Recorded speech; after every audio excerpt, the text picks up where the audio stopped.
얼마 전에 한국계 미국인이죠. 코리안 아메리칸이 안데스 산맥에 이렇게 여행을 갔다가 그 눈 비탈에 미끄러지는 바람에 일행과 떨어져서 조난을 당하게 되었습니다.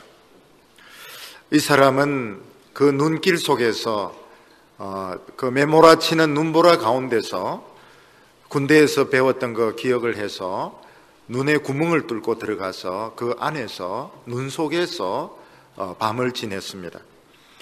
그리고 자기가 가지고 있는 탈 수 있는 모든 것을 다 태워서 몸을 데폈는데 마지막으로 태웠던 것이 미국 지폐였다고 합니다. 그리고 모든 태울 수 있는 거 다 태우고 난 뒤에 굴에서 나와서 헤매다가 마침 구조 헬기가 나타나는 바람에 목숨을 건지게 되었습니다. 우리나라는 산이나 들판이 그렇게 살인적으로 크지는 않지만 미국이나 중국이나 호주나 이런 곳에서는 길을 잃어버리면 살아서 돌아올 수 없는 그런 큰 황무지, 큰 산들이 많이 있습니다. 우리가 이 자연 가운데서 길을 잃어버렸을 때 제일 문제가 되는 것은 생존입니다. 다른 것은 아무것도 필요도 없고 학벌이나 옷이나 아무 필요 없고 생존 그 하나만 하면 되는 것입니다. 오늘 우리들은 너무 많은 것을 가지고 사는 바람에 작은 자존심들, 또 작은 이해관계들, 또 여러 가지 것들을 전부 다 가지려고 하지만 사실은 이것은 욕심인 것입니다. 사람들이 무시무시한 황무지에서 산에서 길을 잃어버렸을 때 제일 반가운 것은 사람의 소리입니다. 일단 사람의 소리가 들리면 산 것입니다. 혹시 사람의 소리가 아니라 하더라도 자동차 엔진 소리, 헬기 소리 같은 거 들리면 살 수가 있습니다. 길을 잃어버린 사람이 다른 사람을 만나게 되면 일단 마실 물을 주고 또 담요로 몸을 데피고 병원으로 데려갑니다. 옛날에는 그런 시스템이 되어 있지 않기 때문에 길만 가르쳐, 물을 주고 길만 가르쳐 줘도 얼마든지 살 수가 있습니다.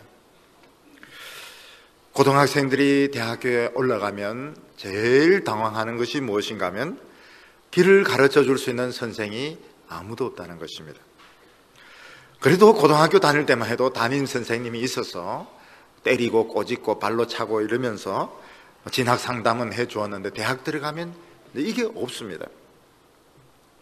그래서 어떤 학생은 어영부영하면서 그냥 어영부영하면서 4년을 보내기도 하고 술 마시느라고 보내기도 하고 또 운동권에 빠져가지고 철저한 투사로 변신을 하기도 합니다. 근데 지방에서 기독교 대학으로 성공한 대학이 있는데 제가 보기에는 참 잘하고 있는 것 중에 하나가 뭔가 하면 그 1학년 학생들을 교수와 이 학생들을 멘토로 연결해 주는 겁니다. 제가 딱 생각하기에 이 총장이 이 1학년 때 이걸 엄청 고민을 했구나. 그걸 금방 느끼겠더라고요.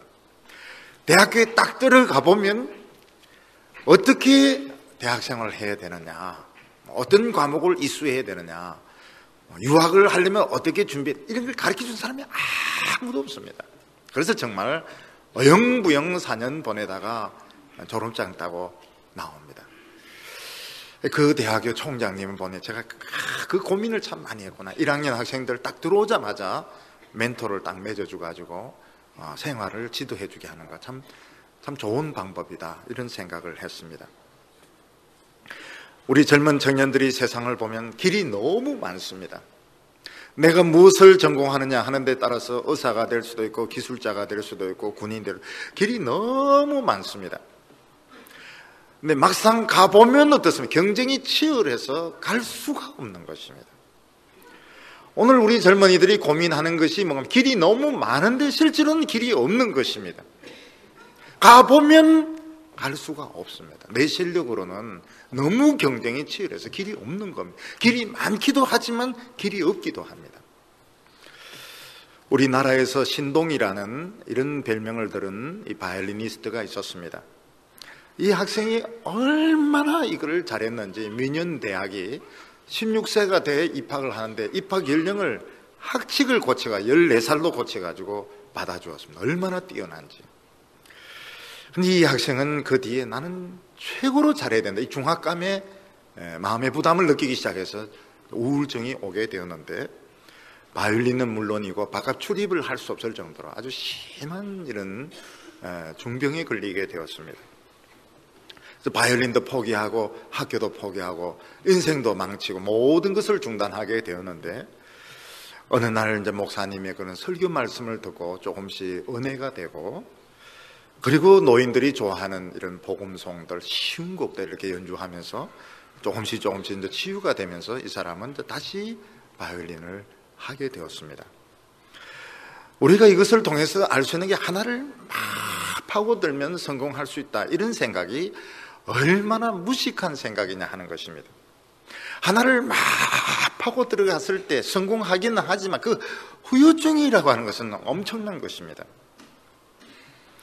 결국 사람은 자기 자신을 찾아야 무엇을 잘할 수 있지 자기 자신을 찾지 못한 상태에서 뭘 하더라도 뭐 의사가 되든 군인이 되든 뭘 하더라도 만족할 수가 없는 것입니다. 오늘 사람들은 왜 공부를 하느냐? 자신을 찾기 위해서 공부를 한다고 말합니다. 왜 사랑을 하느냐? 왜 이성교제를 하냐? 자신을 찾기 위해서 사랑을 하고 이성교제를 한다고 말합니다. 왜 직장을 가지고 그리고 돈을 벌려고 하냐? 자기를 찾기 위한 과정이라고 말을 합니다. 근데 실제로는 그게 틀린 것입니다. 자기를 찾고 공부를 해야 제대로 할 수 있고 자신을 찾고 이성교제를 해야 제대로 할 수 있고 자신을 찾고 직장생활을 해야 직장생활을 제대로 할 수 있는 것입니다. 자기를 못 찾은 상태에서 공부를 하려고 하면 너무 폼을 많이 잡습니다. 일단 비싼 책부터 다 사놓고 안 봅니다. 너무 책이 두렵고 떨려가지고 거기에 줄을 끊지를 못해가 결국 안 읽고 그냥 끝나는 것입니다. 자기를 찾지 못한 상태에서 사랑을 하면 어떻습니까? 너무 완벽한 것을 요구합니다. 여자친구 보고는 마리아가 되라고 합니다. 남자친구 보고는 아브라함이 되라고 합니다. 아브라함은 100살 때 그렇게 정신을 차렸는데 100살짜리 하고 살아야 되는데 이게 만나면 서로 싸우는 겁니다. 그리고 헤어지면 그리운 겁니다. 만나면 싸워서 울고 헤어지고 헤어지면 그립고 붙었다 떨어졌다 결국 자기 자신을 찾지 못하면 아무리 성공을 해도 그게 성공인 줄 모르는 겁니다. 엄청난 후유증을 겪게 되는 것입니다. 우리 모든 인간들은 고장난 자동차와 같아서 리콜이 필요합니다. 토요타가 1000만 대의 자동차를 리콜을 했듯이 우리 인간들은 이 리콜이 필요합니다. 어디서 리콜을 해야 되는가? 대학교에서 리콜을 해야 되는가? 사랑해서 리콜을 해야 되느냐? 그런 문제가 생기는 겁니다. 사람들에게는 안내자가 필요합니다. 광야에서 사람을 만나면 삽니다. 그러나 그 사람은 반드시 길을 아는 사람을 만나야 됩니다. 길을 모르는 사람 만나면 이 길로 가야 된다 저 길로 싸우다가 또 볼일을 다 보게 됩니다. 사람들은 오랫동안 영웅을 갈망해 왔습니다. 오늘 우리나라도 굉장히 위험한 것이 거의 메시아 같은 정치인을 기대하고 있는데 속습니다. 메시아 같은 정치인은 둘 중에 하나입니다. 나라를 말아먹든지 큰 사고를 치든지 둘 중에 하나입니다. 정치인은 교통정리하는 교통순경에 불과하지 행복을 가져다 주지 못합니다. 지금 너무 정치에 기대를 걸고 있는 겁니다. 언젠가는 쏟게 될 겁니다. 사람들은 현자를 찾았습니다. 그러나 현자도 헤매고 있습니다. 유대인들은 다 헤매고 있는데 광야에서 외치는 소리가 있었습니다. 그 사람은 바로 세례 요한이었습니다. 오늘 첫 번째 이 세례 요한은 어떤 역할을 했느냐 하는 것입니다. 요즘 보면은 남성이나 여성 중에서 이 갑상선 암 환자가 급증하고 있습니다. 병원에 가보면 갑상선 환자들이 굉장히 많고 수술을 많이 받고 있습니다. 뭐라고 이야기하는가 하면 옛날에는 이런 의료기구들이 발달하지 않아서 모르고 살다가 죽었는데 요즘은 이 초음파가 너무 이게 발달이 되어서 몰라도 되는 이 암들을 많이 찾아낸다는 겁니다. 그러나 그 갑상선 암 환자에게 그런 소리 하지 마세요. 그거 암도 아닙니다. 그런 소리 하지 마세요. 얼마나 신경질 내는지 모릅니다. 그게 왜 암이 아니라고. 그것도 전이가 되면 똑같이 그게 어려운 것입니다. 모든 사람들은 자신에게 부족이 있다는 걸 압니다. 그걸 모르는 사람은 없습니다. 근데 사람들은 자신들의 이런 부족한 게 치명적이라고 생각하지는 않습니다. 모르는 사람에게 전도하면 뭐라고 하면 나는 지옥 갈 정도로 악하지는 않습니다. 그런 대답을 저는 몇 번씩 들었습니다. 사람들은 자신의 이런 성격적인 결함, 인격적인 결함이 교육을 받거나 수양을 쌓거나 이렇게 인생을 살면 저절로 해결될 거라고 생각합니다. 오히려 오늘 사람들이 문제는 사회에서 뒤떨어지지 않는 것이 더 중요하다고 생각합니다. 나의 인격적인 결함보다는 세상에 뒤떨어지면 이거는 회복이 안 된다. 인격적인 결함은 언제든지 독서나 수양을 통해서 회복할 수 있지만 세상에서 한번 뒤떨어지면 이건 회복 못한다. 그래서 안 떨어지려고 애를 쓰는 것입니다. 차라리 그게 나은지도 모릅니다. 사람의 내면적인 문제를 고칠 수 없을 바에야 차라리 모르고 사는 게 나을지도 모릅니다. 우리 인간은 지금 제대로 된 비행기 그 항로에서 벗어난 비행기와 같습니다. 철로에서 벗어난 이런 기관차와 같습니다. 지금은 당장은 문제는 없지만 지금은 문제는 없어요. 그냥 날아가고 있습니다. 그리고 기관차도 가고 있습니다. 그러나 나중에는 이게 이제 뒤집어지는 것입니다. 사람들은 그걸 모르고 살았습니다. 암인 줄 모르고 살은 것 같습니다. 네, 하나님의 말씀은 엑스레이와 같고 초음파와 같고 하나님의 말씀은 우리에게 심각한 문제가 있다는 걸 알게 되고 우리는 결국 이걸 고침을 받아야 되는 것입니다. 인간의 문제는 뭔가 하면 나에게 중요한 결함이 있다는 걸 사실 모르고 있는 것입니다. 오늘 모든 청년들 나에게 문제가 있는 것이 아니라 이 사회에 뒤떨어지지 않는 것이 중요하다 이렇게 생각하고 있고 나를 고칠 수 있는 능력이 예수님에게 있다는 걸 모르고 있는 거예요. 두 가지를 이중적으로 지금 모르고 있습니다. 나에게 문제가 있기는 있지만 이게 치명적인 것은 아니다. 사회생활 하면 고쳐진다. 이렇게 생각하고 있는 거. 그리고 예수님은 그냥 예수님일 뿐이다. 자신의 그 문제와 예수님을 이제 연결을 시키지 못하는데 이걸 연결시킨 사람이 세례 요한이었습니다. 세례 요한이 활동을 하던 시대에 유다는 아주 복잡한 상태에 있었습니다. 그때 로마 황제는 티베리우스였습니다. 그리고 유다 총독은 가장 탐욕스러운 본디오 빌라도였습니다. 그리고 분봉왕으로서는 분봉왕은 완전한 왕이 아닙니다. 추장 정도 되는 이런 그 명예적인 이런 행정직의 책임자죠. 그거는 헤롯 안티파스인데 예수님은 여우라고 불렀습니다. 여우는 그 말 들으면 기분 좀 안 좋아할 겁니다.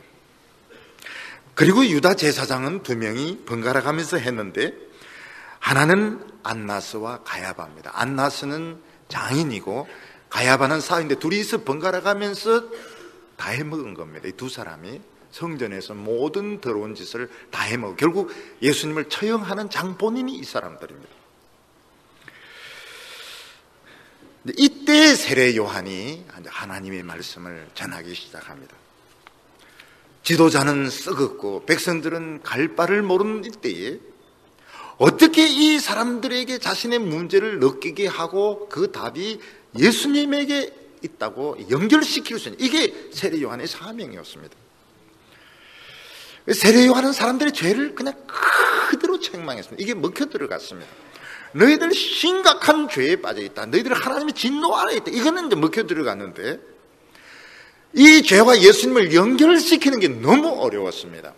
왜냐하면 예수님은 똑같은 사람이에요. 나사렛 목수의 아들이고 목수인데 이 사람을 하나님으로 소개할 때에 사람들은 세례 요한을 불신하는 겁니다. 이 부분이 너무너무 어려웠습니다. 우리가 이제 세례 요한이 왜 예수님을 바로 소개하지 않느냐. 사실은 굉장히 똑같은 사람입니다. 다른 사람과 틀린 점이 없고 오히려 못합니다. 이런 사람을 어떻게 하나님의 아들로 소개할 수 있느냐. 그래서 세례 요한은 예수님을 세상 죄를 지고 가는 하나님의 어린 양이라고 소개했습니다. 이것만 봐도 얼마나 세례 요한이 예수님을 소개하기가 어려웠는가 하는 것을 알 수 있습니다. 여기 보면 사가랴의 아들 요한에게 하나님의 말씀이 임했다 이렇게 말하고 있습니다. 세례 요한은 어느 정도 자란 뒤에 가출을 한 것 같습니다. 그래서 빈들에서 생활을 하기 시작했습니다. 많은 학자들은 세례 요한이 그 당시 언둔파인 에센파와 관계가 있을 것이다 이렇게 이야기를 합니다. 이 에센파라고 하는 것은 20세기까지 알려지지 않은 파입니다. 그런데 20세기에 들어와서 어떤 그 사해 바닷가에 있는 그 목동이 이렇게 보면 동굴인데 그게 이제 야구 연습한다고 탁 돌을 던지기 전 안에서 쨍그랑 하면서 항아리 깨지는 소리가 나는 겁니다. 그래서 이제 이 애가 이제 목동이 그 이제 기어 올라가서 보니까 얄궂은 그 두루마리 책들이 잔뜩 있었습니다. 그게 뭔가 하면 에센파 공동체의 도서관이었습니다. 거기서 나온 책이 그 두루마리가 지금 이스라엘 국보입니다. 그런 본물들이 이제 거기서 다 나올 줄 몰랐던 것입니다. 그 중에 보면 금요일 설교할 때 말씀드렸던 하박국서의 1장, 2장 그리고 이사야서의 거의 완벽한 부분들 이런 부분들이 거기서 많이 나왔습니다. 그래서 사람들은 이 에센파에 대해서 관심을 가지게 되었고 세례 요한이 이 에센파에 들어갔을 것이다. 그런데 저는 그렇게 생각하지 않고 독립적이었다고 봅니다. 독립적이었다. 세례 요한은 독립적이었을 것이다. 세례 요한은 제사장의 아들이었기 때문에 그 집에서 이 제사장으로 많이 만들려고 했습니다. 근데 세례 요한은 이 제사장이기 때문에 어릴 때부터 이 성전에 대해서 생각이 많았고 하나님에 대한 감수성이 예민했습니다. 여러분 어릴 때 중고등부 때 그리고 청년 때 이 교회에 나오는 거하고 완전히 어른이 돼서 믿는 거 또 차이가 있습니다. 이 청년 때 또 어렸을 때 교회에 나오고 설교를 들으면 영적인 감수성이 굉장히 예민해지게 됩니다. 그래서 고민이 더 많습니다. 다른 청년들은 죄인지도 모르는 걸 가지고 고민들을 많이 하면서 영적인 감수성이 굉장히 예민해지게 되는데 아주 그 이른 나이에부터 하나님 손에 붙들려서 쓰이게 됩니다. 사무엘 같은 경우에는 성전에 있는 그 제사장들이 다 깡패들이거든요. 근데 사무엘은 그 사람들을 따라가지 않고 그 성전에서 하나님 묵상하면서 자라면서 선지자로 부름을 받게 됩니다. 삼손 같은 경우에는 들판에서 묵상을 하다가 성령이 임하는 체험을 하게 됩니다. 세례 요한은 어느 정도 자란 뒤에 이제 아버지는 그 포기를 한 것 같아요. 아버지는 미리부터 천사가 와서 세례 요한은 하나님이 쓰신다는 말씀을 했기 때문에 포기를 한다면 친척들이 포기를 안, 너는 꼭 제사장이 돼야 된다. 너는 꼭 성전을, 이 제사장이 얼마나 귀하냐. 너는 꼭 제사장을 해야 된다. 이런데 세례 요한은 이제 가출을 해서 들판에서 이제 말씀을 묵상하고 이러다가 하나님의 말씀이 임하는 체험을 하게 됩니다. 하나님의 말씀이 임하면 막 속이 불이 붙게 됩니다. 이 말씀을 전하지 않으면 견딜 수 없는 그런 불같은 마음이 붙게 됩니다. 성도들 중에서도 보면 이 설교를 딱 막 불이 임하는 사람들이 있습니다. 그러면 부부가 돌아가서 막 그 이야기를 합니다. 설교 이야기를 막 하다가 보면 새벽 기도 시간이 될 때가 있어요. 옷도 안 벗고 막 서로 막 그 설교들을 가지고 막 이야기를 하다 보면 꼴딱 새버리는 겁니다.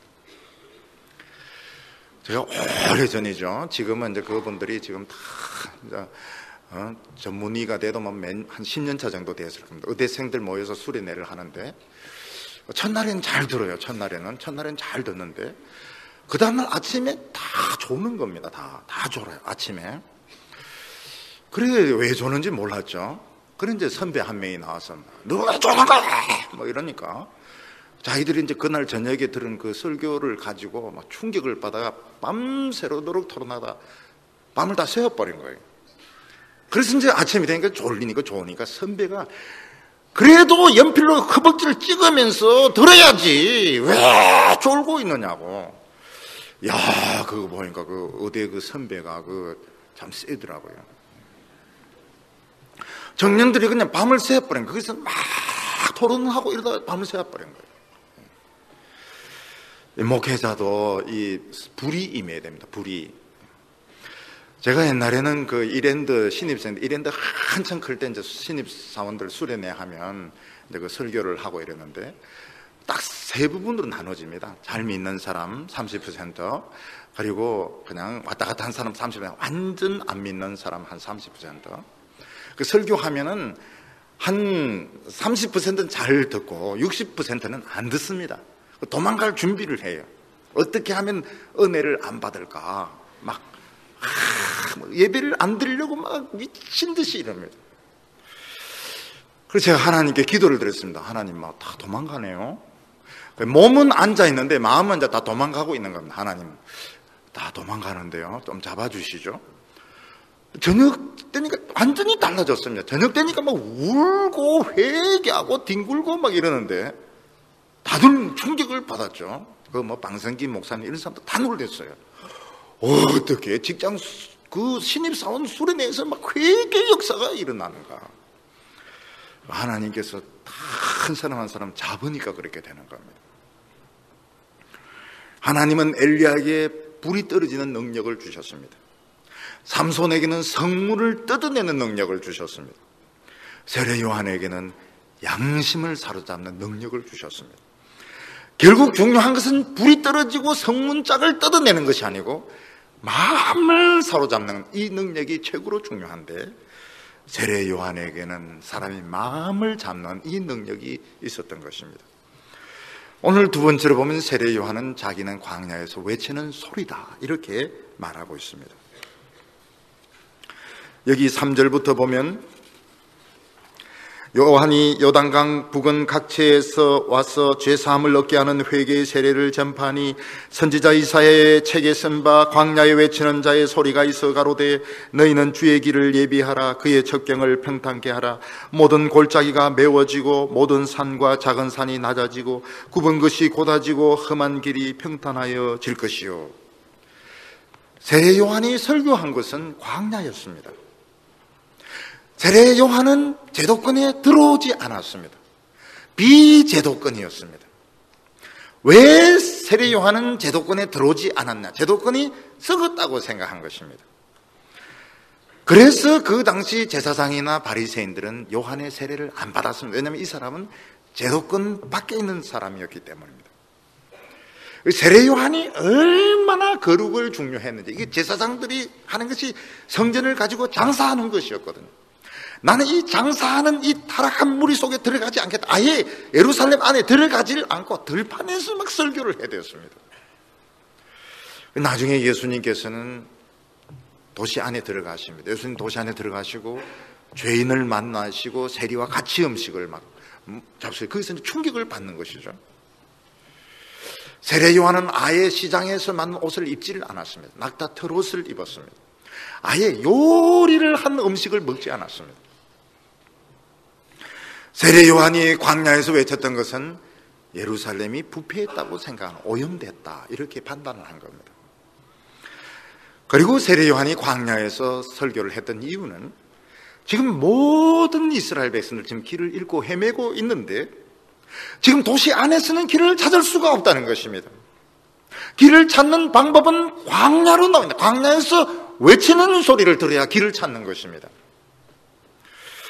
이런 것을 보면 참 그 토인비가 한 말이 저는 참 기억에 남. 토인비는 리더가 되려면 사회 밖으로 한번 나갔다 와야 된다.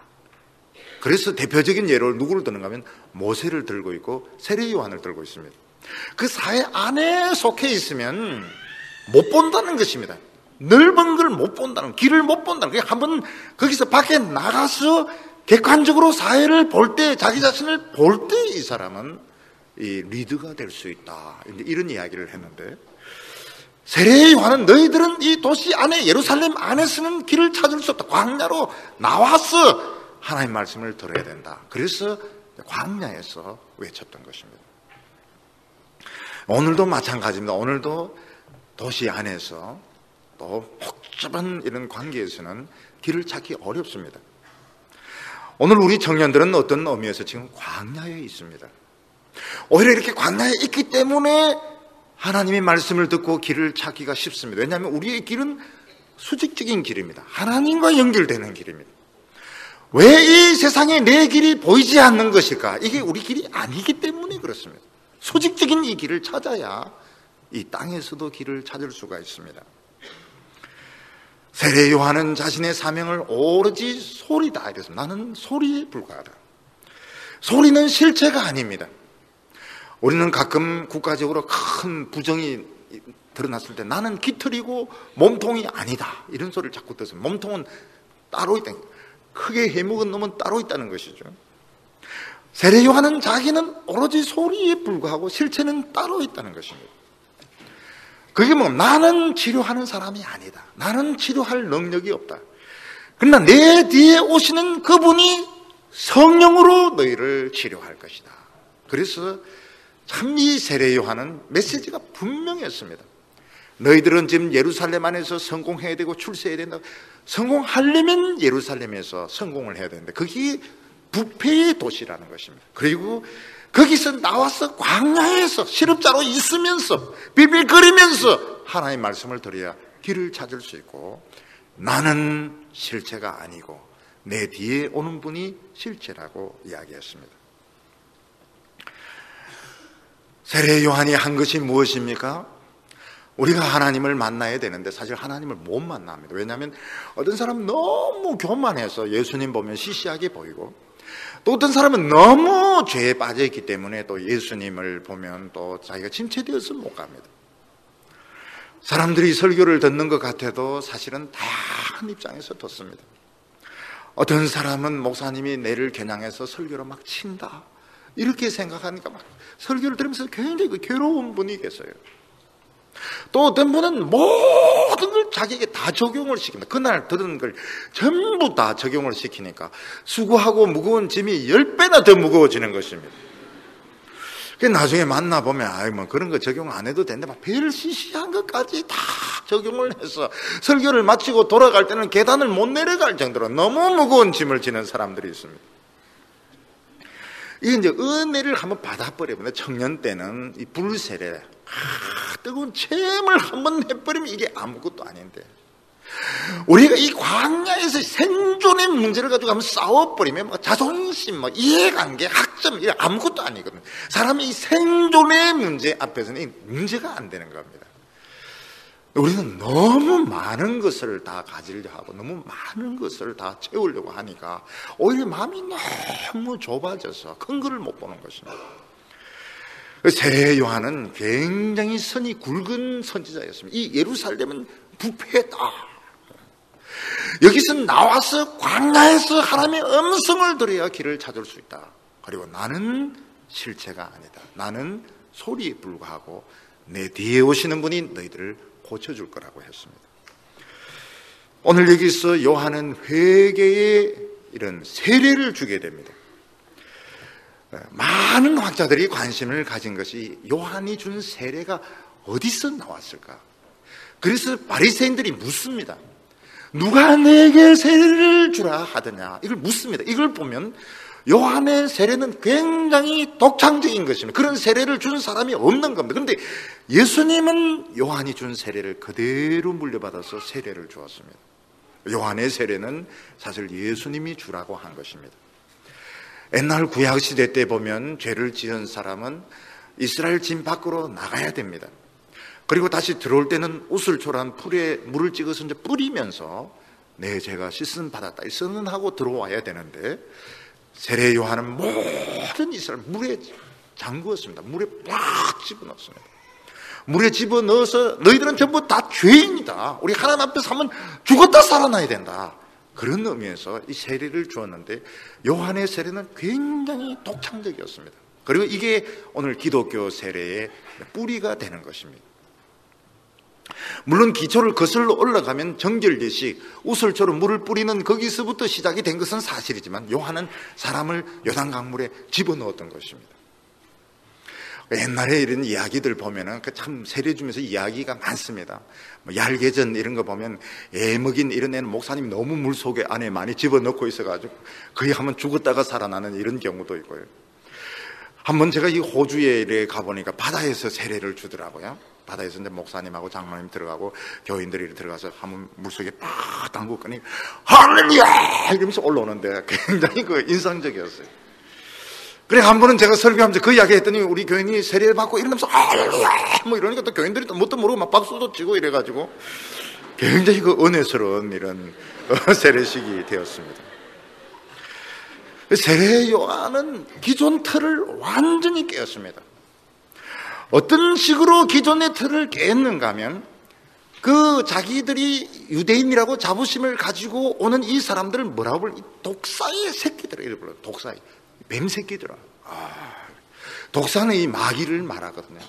너희들 이 독사의 자식들아, 누가 너에게 회개해라 그래서 그 말은 회개하지 마. 너희들은 지옥 가 이런 뜻인 겁니다. 이거 뭐 지옥 가라는데 떨리지 않는 사람 누가 있습니까?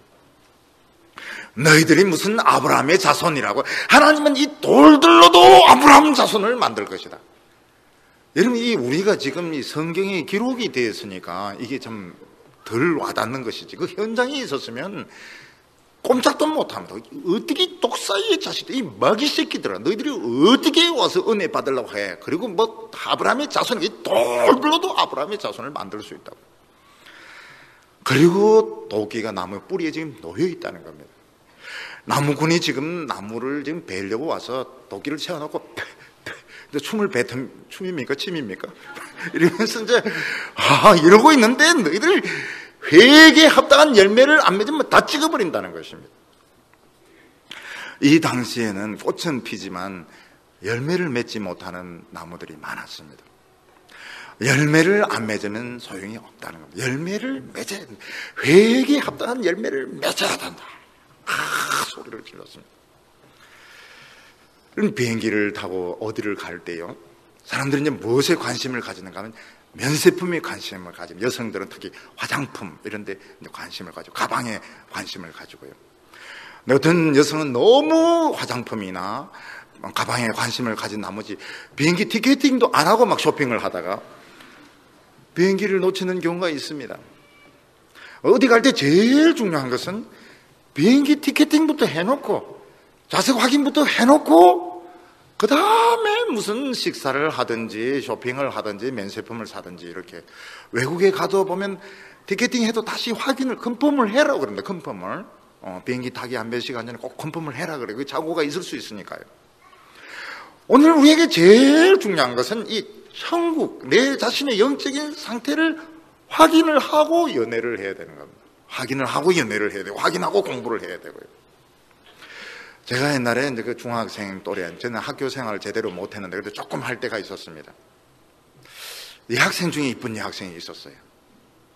그 여학생이 불교입니다. 그래서 진지하게 고민을 했습니다. 같이 지옥에 가야 되나 말아야 되나. 일단 교회 다니니까 교회 안 가면 지옥 간다는데 저 예쁜 여학생하고 지옥에 갈까 말까 그렇게 하다가 다 없어져 버렸습니다. 말도 못하고. 요한은 굉장히 긴급하게 하겠습니다. 머뭇거리지 마라, 머뭇거리지 말고 이것부터 확인을 해놔. 청년기 때부터 내 영적인 상태부터 확인을 해놔라고.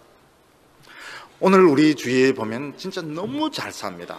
얼마 전에도 보니까 람보르기니 막 이 몇 억대 되는 차가 서 있는 걸 봤습니다. 싼 커피점 앞에. 왜 그리 비싼 차가 있는지 모르겠는데요. 너무 잘 살고 너무 멋있고, 멋을 부리려면 너무너무 멋을 부릴 수 있고. 그러나 그게 중요한 것이 아닙니다. 생존의 문제 앞에서는 그게 문제가 안 돼요. 살을 뺐느냐 안 뺐느냐, 어느 학교 다니냐, 이 문제가 안 됩니다. 우리 재작년에도 보면 어떤 학생들이 강원도에 그 봉사로 갔다가 쓸리면서 그냥 봉사한 학생들이 여러 명이 죽었거든요.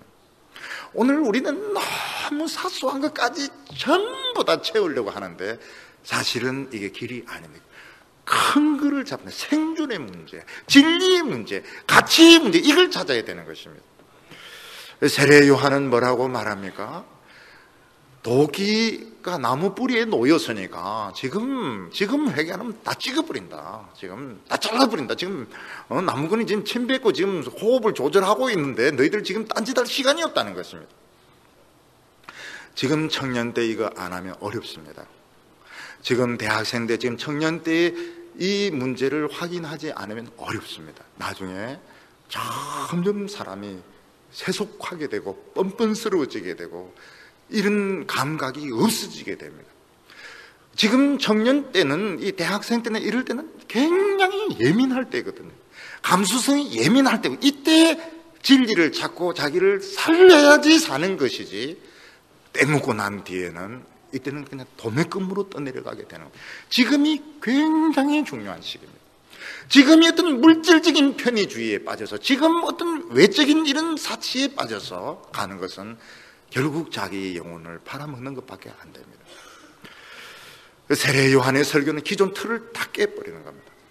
젊었을 때는 이게 너무너무 좋은 거예요. 틀을 깨버리니까요. 옛날에 보면 이 대학교에서 예수 전도받는 사람들이 많습니다. 왜냐하면 교회 오면 틀이 너무 많으니까요. 틀이 너무 많고 담이 너무 높으니까. 그런데 대학생들은 뭐 그런 게 없으니까 무조건 성경 공부하면 되고 기도하면 되고, 그래서 이제 예수를 믿는 사람들이 많았습니다. 그게 필요합니다. 젊었을 때는 틀을 깨는 것이 필요합니다. 근데 긴급한 것입니다. 굉장히 학점보다도 이게 긴급한 겁니다. 그리고 세례 요한의 그 설교의 장점이 뭔가 하면 굉장히 구체적인 것이었습니다. 옷 두 벌을 입는 사람은 한 벌을 남에게 줘라는 겁니다. 이거는 굉장한 메시지죠. 옷 두 벌을 입는 사람은 남에게 한 벌을 줘라. 여기서 사람들이 참 세례 요한에게 머리를 숙이게 된 것입니다. 너희들은 옷 두 벌 가지려고 하지만 한 벌 남에게 줘라. 세리는 상대를 안 했습니다. 유대인들은 세리를 상대 안 해요. 그런데 세례 요한은 뭡니까? 상대를 합니다. 세금 더 받지 마라. 그 소리를 하기 참 어렵거든요. 군인들은 뭐라? 사람을 구타하지 마라. 군인들은 막 사람을 굉장히 많이 때렸던 거예요. 구타하지 마라. 그리고 그 월급으로 만족하라. 우리가 지금 들어도 굉장한 개혁적인 것입니다. 공무원들 보면 다 그렇지는 않겠지만 사실은 이렇게 자기 돈 아닌 걸 다 받는 것을 당연하게 생각하거든요. 그러니까 처음부터 제대로 믿어야 되고, 저놈은 별종이다, 저놈은 너무 이상한 놈, 이렇게 하지 않으면은 사실은 끝까지 신앙으로 가기 어렵습니다. 그러면 옷 두 벌을 남에게 주면 구원받는 것이냐, 세금을 더 안 받으면 구원받는, 그건 아닙니다. 그렇지만 하나님 앞에서 자기 자신을 낮추는 자세고, 예수님은 이런 사람에게 성령을 주셔서 하나님의 백성으로 삼게 하셨던 것입니다.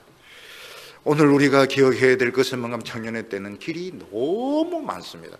그러나 막상 가보면 길이 없습니다. 왜냐하면 우리의 길은 하늘에 있습니다. 우리는 생각보다 문제가 심각합니다.